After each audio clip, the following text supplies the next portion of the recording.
The late afternoon sun stretched across the park, casting everything in that warm golden light I've always loved. I was enjoying the easy rhythm of Max's leash in my hand, his paws padding happily along the path. The laughter of kids drifted from the swings, and for a moment, everything felt calm. Then, out of nowhere, Max yanked the leash so hard I nearly tripped. His tail was wagging like crazy, nose locked on a woman sitting alone on a bench. "Max, stop, heel!" I called, but he wasn't listening. My strong, usually obedient golden retriever barreled straight toward her, pulling me with him. Before I could catch my breath, Max had planted his big paws right on her lap. The poor woman jumped, letting out a startled sound that made me cringe. My heart raced with embarrassment as I tried to reel him back. "I'm so sorry," I blurted, tugging at the leash. "He never acts like this. I don't know what got into him today." My words tumbled over themselves, but she just gave me this uneasy smile, stroking Max like she'd done it before. "It's okay," she said softly. "I know how it is.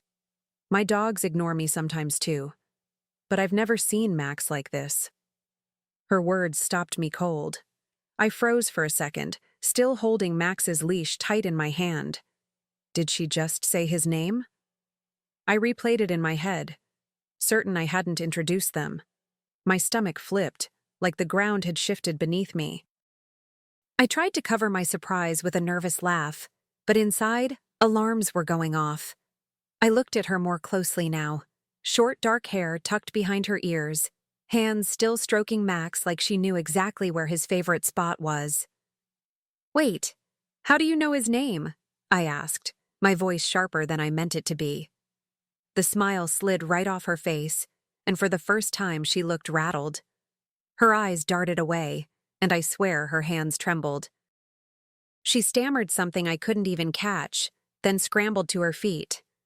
Without another word, she hurried down the path, leaving me standing there with Max at my side. He wagged his tail like nothing had happened, while I stood frozen, trying to make sense of the strange encounter. The sun felt less warm now, shadows suddenly longer, heavier. And a single question kept echoing in my mind. How could she have known Max's name? I hadn't said it once since we entered the park. My pulse hammered in my ears as I replayed every detail, every word. Strangers don't just walk up and guess your dog's name, not without a reason. And the way she bolted, like she'd been caught in something, only made the pit in my stomach deeper. Max nudged my leg, tail still swishing, completely oblivious to the storm unraveling in my chest. I forced a smile down at him, but my thoughts were racing. What if she wasn't a stranger at all? What if she had some connection I hadn't yet uncovered? My mind spun faster with each step as I led him away from the empty bench she'd left behind. I couldn't shake it. That odd chill clung to me long after we left the park, like an unwelcome shadow. And by the time I got home that evening, I knew there was no way I could keep this to myself. Daniel needed to hear about it, and maybe, just maybe, he could explain the unexplainable. That night, over dinner, I tried to act normal.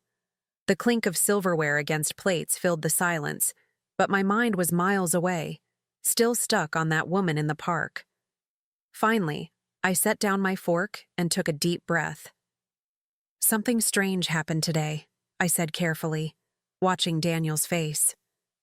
"A woman at the park. She knew Max's name. I've never seen her before." Daniel barely looked up. He shrugged, stabbing at his food like I'd just mentioned the weather. "Maybe she overheard you calling him?" he muttered. "Dogs attract attention, Mia. You're overthinking." His tone was too quick, too dismissive. I knew him well enough to catch the flicker in his eyes when he lied, a flash of something that didn't belong.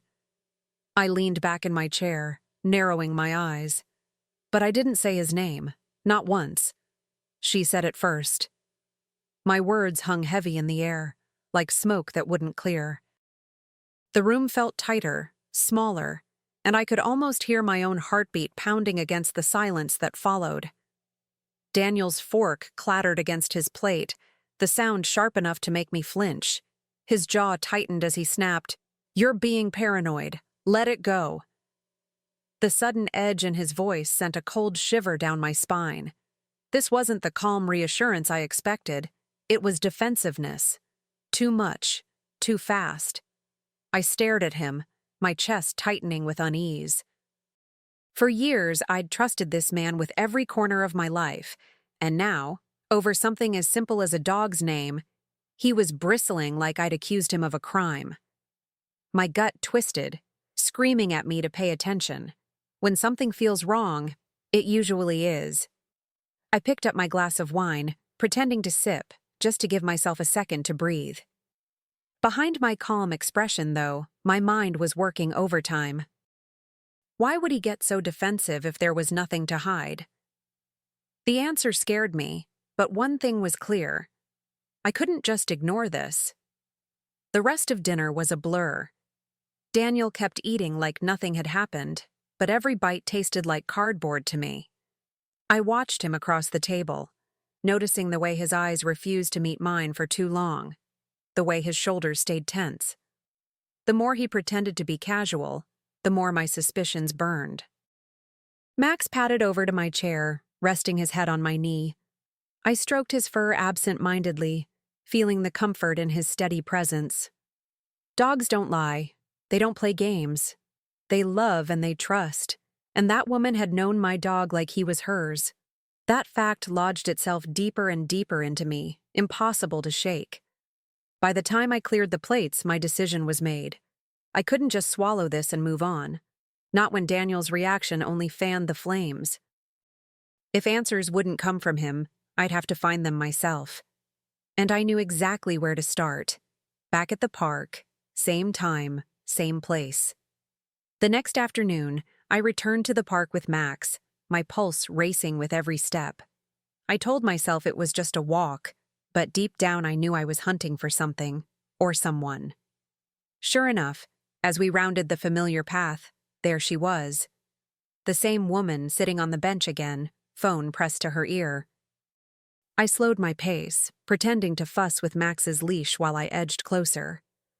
My heart hammered so hard I worried she'd hear it. Her voice carried through the quiet air, clear enough for every word to land like a blow. "Yes, I saw Daniel yesterday," she said lightly, her lips curving into a private smile. "No, his wife didn't suspect anything. Even the dog ran right to me.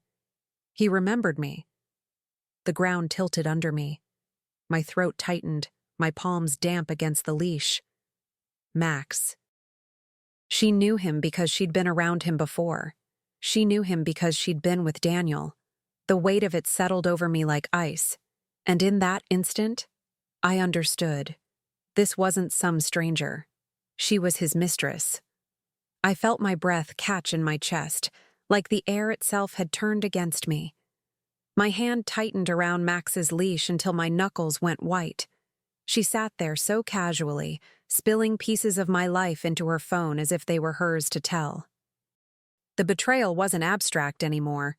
It was flesh and blood, sitting on a park bench right in front of me. Max tugged forward, eager to greet her again, but this time I held him back. My eyes stayed fixed on her, and a cold clarity cut through the swirl of shock. She wasn't just some faceless other woman. She knew my dog, my husband, my home. She had been closer to my life than I ever imagined.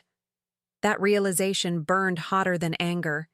It felt like humiliation. I straightened my shoulders, forcing myself to step forward. Every part of me screamed to confront her, to strip away the mask she wore so easily. If she wanted to play the role of the secret, I was about to drag her into the light.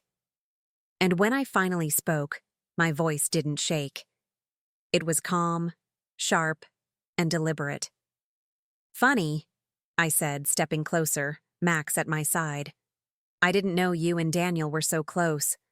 Close enough to know my dog's name." Her head snapped up, eyes wide, color draining from her face. The phone slipped from her fingers into her lap, and for the first time she looked nervous. "Mia, I. It's not what you think, she stammered, fumbling for words that already sounded like lies. My lips curled into a tight, humorless smile. Oh, it's exactly what I think. I held her gaze, letting the weight of my certainty settle between us. She flinched, as if the truth itself had struck her. Without another word, I turned and walked away, Max trotting faithfully beside me. Each step steadied my resolve, the fog of doubt lifting into something far clearer. I knew what I'd heard, and now I had a choice. And when I reached home that evening, Daniel was going to face it head-on.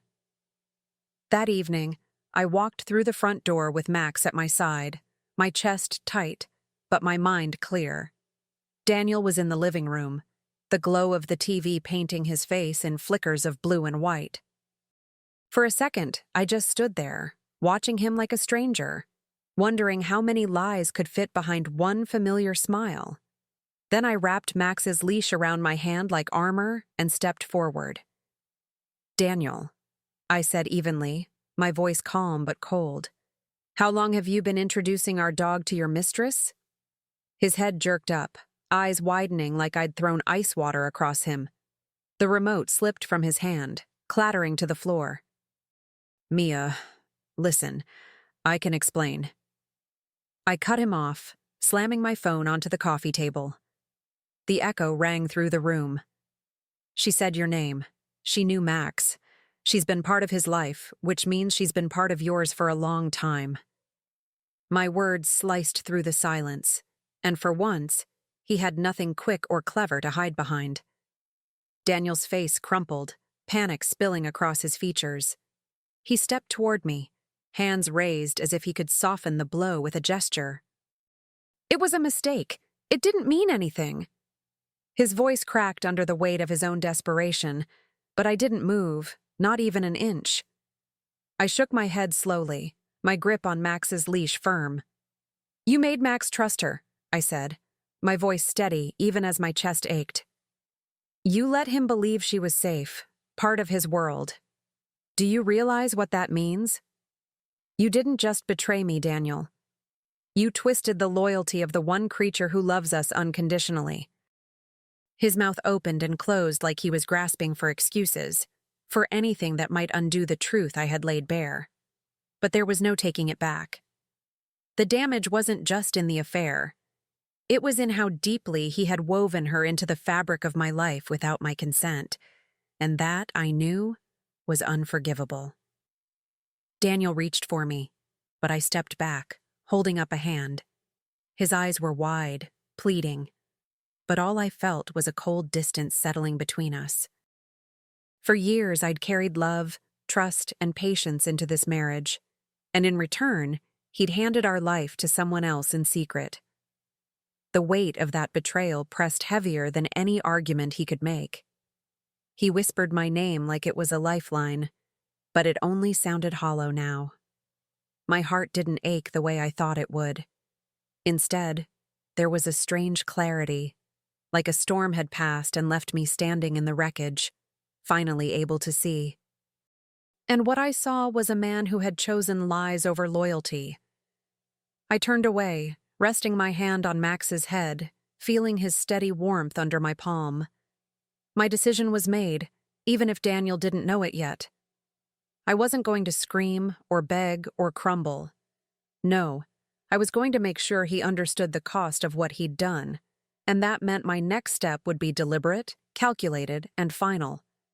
The next morning, the house was quiet, almost too quiet. Daniel had left early, but I wasn't wasting time. I moved through each room with purpose, gathering his clothes, his shoes, even the watch he was so proud of. One by one, I packed them into boxes, sealing them tight like I was boxing up the lies he'd fed me. The sound of the tape pulling across the cardboard felt like closure with every rip. Max followed me from room to room, tilting his head as if he sensed the shift. I gave him a reassuring scratch behind the ears. "It's just you and me now, boy," I whispered, and for the first time in days, my voice didn't shake. There was a freedom in that simple truth, like I'd cut a chain I didn't realize I'd been dragging. By the time Daniel came home, his belongings were stacked neatly outside the door, divorce papers resting on top like the final punctuation mark. Inside, I'd changed the locks, ensuring he couldn't step back into the life he had so carelessly broken. I wasn't waiting for his reaction. I was already 2 steps ahead. I heard the thud of boxes hitting the porch before the pounding on the door began. "Mia!"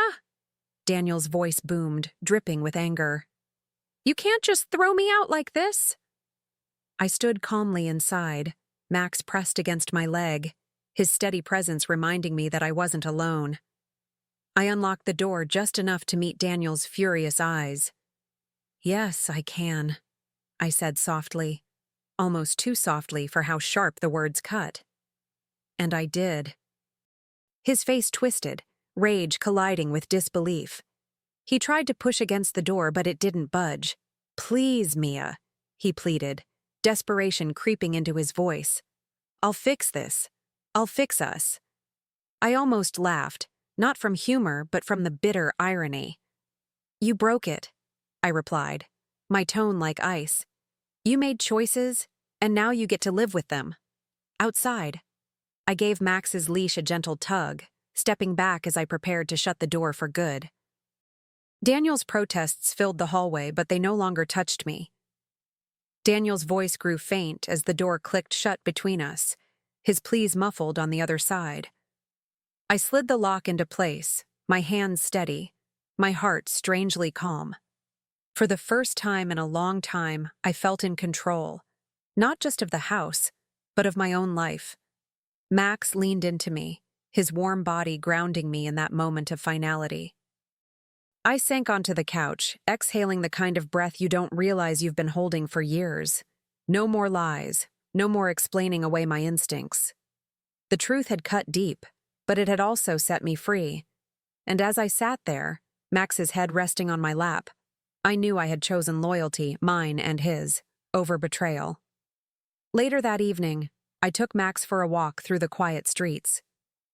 The air felt lighter, the world sharper, as if I was seeing it without the haze of Daniel's deceit clouding my vision. Max trotted proudly beside me, his leash loose in my hand. This time, there were no shadows following us, only the promise of a life built on trust, one step at a time.